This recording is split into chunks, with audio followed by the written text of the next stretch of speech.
ایک دفعہ نا کچھ یہودی عورتوں نے مل کے سازش کی کہ رسول اللہ صلی اللہ علیہ وآلہ وسلم کی صاحبزادی کو اپنے گھر بلاتی ہیں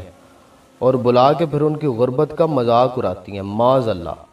تو وہ رسول اللہ صلی اللہ علیہ وآلہ وسلم کے گھر آئیں اور آ کے کہتی ہیں حضور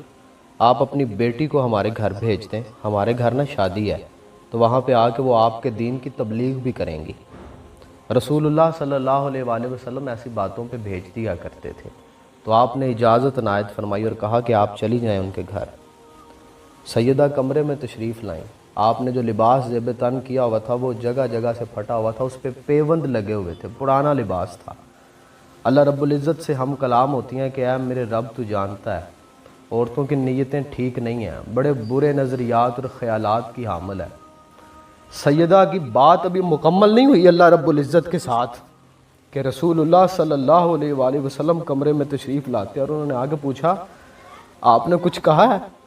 آپ فرماتی ہے نہیں ابا جی میں نے تو کچھ نہیں کہا۔ آپ نے کہا آپ نے کچھ تو کہا ہے؟ آپ نے کہا میں نے تو کچھ نہیں کہا۔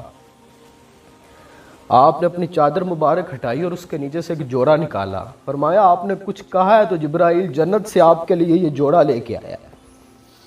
یہ ہے وہ آستانہ جہاں پہ جبرائیل بھی ادب سے حاضر ہوتا ہے ہاتھ باندھ کے، یہ وہ گھرانہ ہے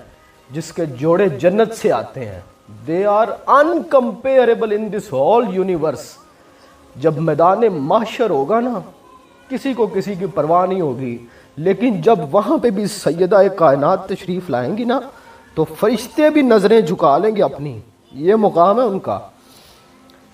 میرا خیال ہے کہ مرد حضرات کو ان کا نام نہیں لینا چاہیے، بڑی محفلوں میں اس طرح سے ان کا تذکرہ بھی نہیں کرنا چاہیے، ہمارے بچے اور ہماری عورتیں ان کا تذکرہ کریں۔ فرشتوں کی اس سنت پہ عمل کرتے ہوئے آپ کو کبھی ان کا نام سننے کو ملے یا کبھی ان کا نام لینا پڑ جائے تو ادب سے نظریں جھکا لیا کریں، بلکہ جتنی غلیظ ہماری نظریں آنکھیں بند کر لیا کریں۔ یہ بہت بڑے ادب کا مقام ہے، اجازت نہیں ہوتی بات کرنے کی۔ کچھ جگہ ایسی ہوتی ہیں، کچھ ہستیاں ایسی ہوتی ہیں جن کے بارے میں بات کرنے کے لیے بڑی اسپیشل اجازت درکار ہوتی ہے، ان کے بارے میں کہنے کے لیے، ان کے بارے میں کچھ سنانے کے لیے، ان کے بارے میں کچھ پڑھنے کے لیے، ان کے بارے میں کچھ پڑھانے کے لیے اجازت درکار ہوتی ہے۔ کبھی اجازت ملی تو میں کائنات کی اس شہزادی کے بارے میں کچھ لکھوں گا ان کی شان میں، اور پھر میں خود نہیں سناؤں گا، کسی خاتون کو کہوں گا کہ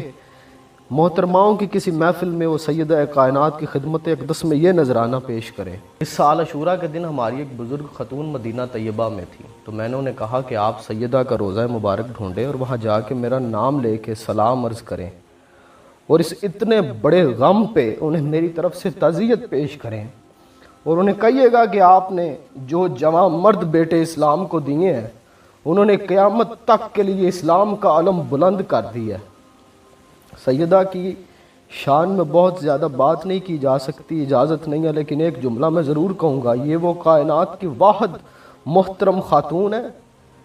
جن کا شوہر وہ ہے جو اولایت کا سردار ہے، ان کے والد نبیوں کے سردار ہیں اور ان کے بچے جنتی جوانوں کے سردار ہیں۔